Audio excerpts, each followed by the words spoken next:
Already आज record हो रहा है, शानदार इतने हिट नंबर गा चुके हैं। होप सो कि ये भी हमारा हिट नंबर होगा। बहुत प्यारा शब्बीर अहमद साहब ने लिखा है कि हर फिल्म में आज तक गाने हिट हो रहे हैं, बड़ा लकी चार्म होगी। घुमाए करो ना सर शंकर जी मैडम है, तो सब एक कॉम्बिनेशन बड़ा प्यारा बन गया है, नहीं प्यारा काम हो रहा है। तो हाई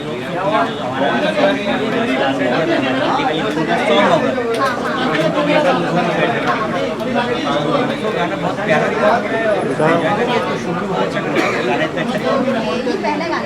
ये पहला गाना है। उसके बाद इसमें 4 गाने हैं टोटल। बेसिकली ये पहला गाना, ये सेकंड एक पागल पटाओ ना यार उधर ये खली वाली जो टाइटल ट्रैक है हमारा वो धमाल। उसके बाद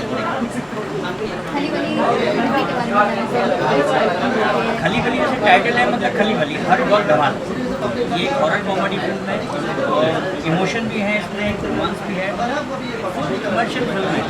हटके भी हट जाती है फिल्में, जो बहुत हट जाती है, लेकिन कमर्शियल फिल्म है। 2 घंटे की इंटरटेनमेंट करेगी, हंसाएगी, लड़ाएगी। इसकी शूटिंग हम लोग मुंबई में 70% पार्ट ऑलरेडी शूट कर चुके हैं और इसका पार्ट तो बचा हुआ है हमारा, जो लखनऊ सेप्टेम्बर दिसंबर में कम्प्लीट करेंगे। और जनवरी में हम लोग आउट ऑफ स्टेट नहीं गाना शूट कर रहे हैं। 3 अप्रैल को जैसे हमारे वीडियो सामने अनाउंस किया है, 3 अप्रैल को ऑल ओवर इंडिया बड़े अच्छे से रेंज में दिख रहा ना था। ये तो मैं बिल्कुल नहीं कहूँगा कि मेरा थोड़ा अड्डा ऊपर करो ना मैडम, अड्डा थोड़ा बोलो ना आप। मनोज जी के साथ जो इतनी फिल्में में कर चुका हूँ, हर फिल्म में अलग रोल होता है, अलग किरदार होता है, उसका एक अलग जर्नी होती है। सर सेंटर मैं भी वो एकदम अलग तरीके का होगा, ये तो डेफिनेटली। और हर फिल्म में क्या होता है, हर फिल्म में जब कास्ट आपके साथी कलाकार जब थोड़ा अदल बदल जाते हैं ना, तो उसका मजा कुछ और होता है। इस पिक्चर में सबसे बड़ी बात है कि नरम जी है और विजय राज है राजपाल है, लेकिन वही लोग अगर धर्म जी के साथ होते हैं तो एक सीन का माहौल अलग हो जाता है, वो दूसरे एक्टर के साथ होते हैं तो उसका माहौल अलग हो जाता है। तो कुल मिलाकर के ये जो ताना बाना मनोज जी का है, वो एक नया लुक और नया प्रयोग दे रहा है। मजेदार है अभी तक का, मतलब इतनी सारी मैंने पहले नहीं कहा कि इतना लंबा हस्बैंड वाइफ का भी नहीं होता, तो भी जल रहे हैं। ये अच्छी बात है। सर आप क्या कहना चाहेंगे इस फिल्म और लेवल में अच्छी बात नहीं है, हम लोग एक अच्छा काम कर रहे हैं, दरबारे अच्छे हैं, हमारे भाई साहब अच्छे से काम कर रहे हैं। जैसा कि फिल्म की डेट 3 अप्रैल को आपने बोली रिलीज करेंगे और इस फिल्म के ये पहले गाने जो आज रिकॉर्ड हुए हैं और कितने गाने 3 और गाने इस फिल्म आपसे जानना चाहूँगी कि आप इस फिल्म के पार्ट सर ने मुझे बुलाया था ऑडिशन दिया सर ने मेरा, और ये जो रोल है काफ़ी डिफरेंट रोल है, मैंने कभी एक्सपीरियंस नहीं किया था, मेरा ट्रेनिंग नहीं किया था। तो सर ने जब ये रोल सुना मुझे बहुत अच्छा लगा, तो मैंने ऑडिशन दिया तो उसमें सेलेक्ट हो गया। अभी आपके सामने ये जैसे कि हॉरर कॉमेडी है और एक्चुअली हॉरर कॉमेडी है, तो मैं अगर ज़्यादा बोलूँगा ना तो आपको मेरा कैरेक्टर पता चल जाएगा, सारी स्टोरी का सस्पेंस हो जाएगा, लेकिन कुछ भी हो सकता है, हम मुझे कोई भूल हो सकता है, लेकिन मज़ा जरूर आएगा। कैसा एक्सपीरियंस हमारा हो गया है, अभी लखनऊ जा रहे हैं, उसके लिए भी बहुत एक्साइटेड है। मेन मुझे बहुत मज़ा आया जब धर्म जी के साथ मेरा सीन था, जो पेज का सीन था, फेस टू फेस पहली बार मेरे नर्वस था, लेकिन फिर जब आया तो मैं काफ़ी कंफर्टेबल फील आया और फिर अच्छे से सीन उसमें शांति मिली। मैं एक्चुअली 10 दिन से तैयारी करा तो सीन के लिए, ये बहुत बड़ा सीन था, मज़ा आया। इनसे क्या कुछ सीखने को मिला? बहुत कुछ हमने काफ़ी फेस भी किया, वो एक्चुअली मेरे लिए काफ़ी अचीवमेंट थी और अब समझ में आया कि इम्प्रोवाइज कैसे किया जाता है सीरीज। एंड लास्टली क्या बोलना चाहोगे आप फिल्म खली बली? बस ये फिल्म को आए देखिए और हम 100% श्योर किया तो लेकिन जरूर दूँगा, आपको जरूर मज़ा आएगा कि बहुत प्यार से दिल से फिल्म को बनाया जा रहा है। मैं यही बोलना चाहूँगा कि पूरी टीम इतने प्यार से और दिल से मेहनत सभी फिल्मों में लोग करते हैं, इसमें भी उसी शिद्दत से लोग काम कर रहे हैं। मेरी कोशिश एज ए डायरेक्टर है कि 2 घंटे की फिल्म हर सीन आपको हंसाए डराए इंग्लिश कर दे 2 घंटे, वो मेरी कोशिश है। और मेरे प्रोड्यूसर कमल मिश्रा जी का मैं धन्यवाद कहना चाहूँगा, उन्होंने मुझे मौका दिया कि पूरी टीम मेरे मत मुताबिक उनको दी, तो मेरी अब चांस मेरा है कि मैं उनको वैसा काम करूँ जो उन्होंने उम्मीद रखी है। और आई होप सो कि हम उस परीक्षा में खड़े उतरेंगे और 3 अप्रैल को ऑल इंडिया रिलीज होगी पिक्चर शिद्दत से। और दर्शकों को 100% पसंद आएगी। Okay thank you.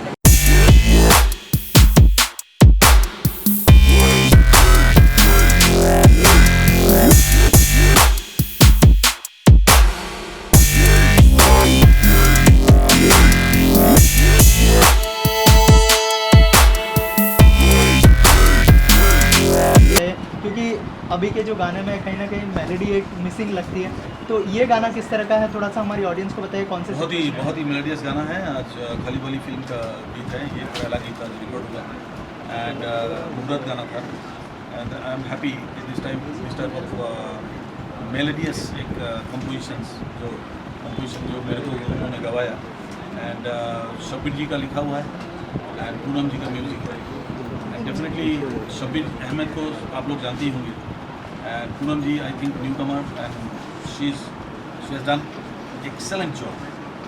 बहुत ही मेलोडियस गाना बना है जो आप लोगों को 100% पसंद आएगा। काफ़ी चुनिंदा गाने करते हैं समय में, क्या क्या खास बात देखते हैं जब किसी गाने को चुनने की कोशिश करते हैं आप? देखिए मैं ज़्यादातर करके ख्याल रखता हूँ कि आइए मेरे जो दायरा है उस दायरे के बाहर रह के गाना गाने का कोई मतलब नहीं। बेटर है कि हम जो कर सकते हैं वही करना बेटर है। तो हम जहाँ तक गा सकते हैं मैं उसका ही रिस्क लेता हूँ और वही गाता हूँ। सर इन दिनों जो है अलग अलग म्यूज़िक डायरेक्टर एक मतलब अलग अलग गाने का म्यूज़िक देते हैं। पहले के ज़माने में एक ही म्यूज़िक डायरेक्टर पूरी फिल्म का म्यूज़िक करता था, तो उस बारे में आप क्या सोचते हैं? कहीं ना कहीं ओरिजिनलिटी खत्म हो जाती है, आपको ऐसा लगता है? ये होना नहीं चाहिए, क्योंकि अगर आप म्यूज़िक पहले हुआ करता था जिस तरह से कि एक फिल्म की स्टोरी जो है ना, एक म्यूज़िक डायरेक्टर को आप पूछेंगे तो वो स्टोरी डायरेक्टली आपको पूरा स्टोरी बता देंगे, ऐसा था। करेक्ट। तो क्या होता है कि उसमें क्या होता है कि एक इन्वॉल्वमेंट जो स्टोरी के प्रति जो इन्वॉल्वमेंट होता है उसमें गाना लिखता था और उसमें गाना निकालता था कि किस तरह से गाना आना चाहिए, किस तरह से गाना। तो आई थिंक एक म्यूज़िक डायरेक्टर को ये स्कोप देना चाहिए पूरा फिल्म का, तब जाके वो अपना हुनर दिखा सकते हैं। एंड आई थिंक टुकड़े टुकड़े में समझ लिया उनको किसी ने बोल दिया कि भाई आप लड़का लड़की प्रेम कर रहा है गार्डन में, आप इस सिचुएशन में गाना बना। अभी इस तरह से नहीं होना चाहिए। एक पूरा स्टोरी अगर हमारे राइटर को मालूम पड़े कि ये स्टोरी पूरा स्टोरी लाइन जा रहा है तो उनको एकदम आसानी से पता चलेगा कि क्या क्या गाना आना चाहिए और हम क्या इस शब्द इस्तेमाल करेंगे। तो एक ईजियर वे होता है। अभी तो कितना तकलीफ में ये लोग काम कर रहा है कि इनको एक सिचुएशन दिया जाता है और बोलता है कि आप इसके ऊपर गाना बनाओ। तो this is very wrong thing है। अभी मेरे को लगता है कि एक म्यूजिक डायरेक्टर होना चाहिए एंड एक लिरिक्स राइटर होना चाहिए। लिरिक्स राइटर भले 2-3 ले ले, लेकिन एक म्यूजिक डायरेक्टर होना चाहिए जो म्यूजिक करे वो म्यूजिक डेफिनेटली अच्छा हो। दादा आपने रानू मंडल के बारे में सुना होगा, जिनको जो है लता दीदी से कंपेयर किया जा रहा है, क्या कहना चाहिए? आइए के बारे में सुना होगा, उनको लता दीदी से कंपेयर किया जा रहा है, ये कितनी गलत बात है? ये गलत बात है। किसी को लता दीदी के साथ कंपेयर करना है मतलब पता नहीं, मजाक वाली बात है। ऐसा लगता है कि जिस इंसान जिस सिंगर ने पूरी लाइफ अपनी खपा दिया इसने म्यूज़िक इंडस्ट्री में, उसमें कोई चंद दिन में आके फट से बोल देंगे कि हम लता जी के चैलेंज करेंगे और लता जी के साथ तुलना कर लेंगे, उसका कंपैरिजन तो होना नहीं चाहिए। ये गलत बात है। रानू जी अपनी जगह अच्छा गाती है, ठीक है, बहुत अच्छी बात है एंड हिमेश जी को भी बहुत बहुत धन्यवाद। बट प्लीज़ प्लीज़ प्लीज़ आप लोगों से रिक्वेस्ट है, लता जी के साथ कंपेयर मत कीजिए, क्योंकि ये हमारे म्यूज़िक इंडस्ट्री का बहुत बड़ा अपमान है। मधु मैम क्या कहना चाहेंगे आप? इस फिल्म में कौन से किरदार में नज़र आने वाली है, थोड़ा सा हमारी ऑडियंस को बताइए। काफ़ी लंबे समय के बाद सब देखने वाले हैं, थोड़ा सा प्लीज़ बताइए। स्टोरी तो ये बताएंगे, लेकिन मैं ये ज़रूर कहना चाहूँगी कि मुझे बहुत बहुत खुशी है कि मैं फिर से हिंदी फिल्म में काम कर रही हूँ, कम से कम 8-9-10 साल के बाद। तो आज मैं कुमार जी के साथ खड़ी हूँ तो इनको देख के मुझे अपनी पहली फिल्म की याद आती है, फूल और कांटे, और जी करता है कि उनकी आवाज़ में वो गाना भी 2 बार सुन लूँ। बट नहीं, लेकिन उसके अलावा मैं ये ज़रूर कहना चाहूँगी कि बहुत सालों के बाद मैंने फिर से काम शुरू किया है और साउथ में मैं काफ़ी कर रही हूँ और हिंदी में करने में मुझे बहुत अच्छा लगता है, क्योंकि आई वांट के मेरी ऑडियंस, मेरे फैंस, मेरे दोस्त, मेरी फैमिली, मेरे बच्चे जो तमिल फिल्म नहीं देखते वो मुझे देखें और आपको एंटरटेन करने का मुझे एक और मौका, एक और बार मिले। मतलब सही समय का वेट कर रहे थे फिल्म में आने के लिए, स्पेशली हिंदी फिल्मों में? नहीं, मैं वेट नहीं करती, जैसे मैं कैसे कहूँ, you know things happen as they do. मैं कभी किसी का वेट नहीं करती, कोई किसी चीज़ के लिए वेट नहीं करती, पर आई बिलीव कि things happen in their own time and this is the perfect time. जो जहाँ पर जिस वक्त मैं खड़ी हूँ यही परफेक्ट टाइमिंग है। Manoj ji is my perfect director at this moment, so thank you very much. Role क्या है फिल्म का, किरदार क्या? रोल ये उस जॉनर की है, हॉरर कॉमेडी, एंड पहली बार मैं इस जॉनर में काम कर रही हूँ, एंड मैं नहीं हूँ, आई नो मैं किस तरह से अपना रोल समझाऊँ, मुझे समझ में नहीं आ रहा, लेकिन it's a very interesting role. डराएंगे आप? नहीं, मैं नहीं डराती, मैं डराने वाले को भगाती हूँ। वाह, तो कितना नॉस्टैल्जिक फील करे, जैसे आपने कहा कि सानुदा के साथ मिलके किस तरह का बॉन्ड शेयर करती है आप?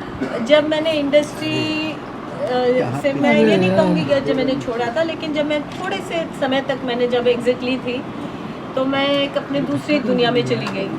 तो उसके बाद जब भी मुझे अपने लोग, मतलब अपने यानी अपने फिल्म इंडस्ट्री के लोग मिलते हैं, वो मुझे हमेशा अपने ही लगते हैं। जब मैं इनके साथ खड़ी हूँ तो मुझे बहुत अच्छा लगता है। मेरा जो पास्ट है, मेरे जो दोस्त हैं, ऐसा एक अपनापन, और मुझे ऐसा लगता है कि मैं यहीं पर बिलोंग करती हूँ, और मुझे ऐसा लगता है कि मैं वापस आ गई हूँ जहाँ से मैं जहाँ मैं बिलोंग करती हूँ वहाँ आ गई। तो इसलिए डेफिनेटली नॉस्टैल्जिक फील करती हूँ। सानुदा, अगर 2 लाइनें हो जाए आपकी आवाज़ में। उस टाइम काम कर रही हूँ इंडस्ट्री में, और इतने बड़े सिंगर, इतने लेजेंड, मतलब मेरी बहुत बड़ी किस्मत की बात है मेरे लिए। बहुत खुश हूँ मैं आज, इन्होंने जो उस गाने को इतना अच्छा शेप दिया है, जितना अच्छा गाया है, तो सुपर हिट होने वाला गाना मुझे पक्का यकीन है। और इन्होंने जो लिखा है शबीर जी ने, लिरिक्स कमाल है, कमाल है। और आजकल बहुत अच्छा ये काम कर रहे हैं, और भगवान करे कि आगे बढ़ते जाए। शबीर सर, आप कहिए, आप ये गाना कैसा खास है? गाना बहुत अच्छा है, और मनोज जी ने जब उसकी कहानी बताई, सिचुएशन बताया, तो पूनम जी ने कंपोज किया, उन्होंने बताया कि ये थॉट चाहिए, और आज के हिसाब से जैसे गाने चल रहे हैं, जैसे मेरे गाने आते हैं, तो कुछ अलग मेरे लिए था, रोमांटिक गाना था, और कुछ लिरिकली लिखना था। तो हमारा ठीक है, तो पूनम ने कहा कि सानुदा गाना कर रहे हैं, और मधु जी ने, मनोज जी और सब लोग, तो मैंने कोशिश करी, और मैंने गाना रोमांटिक गाना किया, और बहुत अच्छा गाना हुआ, बहुत अच्छा इन्होंने म्यूजिक किया, दादा ने बहुत अच्छा गाया। तो फूल और कांटे से उन्होंने ऐसा नहीं लिखा, तो आई होप कि मेरा भी गाना उनके ऊपर आ रहा है, तो खुशी है, और गाना बहुत अच्छा है। बस आप लोगों को अच्छा लगे। Thank you.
हालांकि इससे पहले 2-4 फिल्में बन चुकी हैं इस जॉनर में, but horror comedy is a rare thing और उसमें मैं पहली बार कर रही हूँ, तो मेरे लिए तो बहुत ही यूनिक है।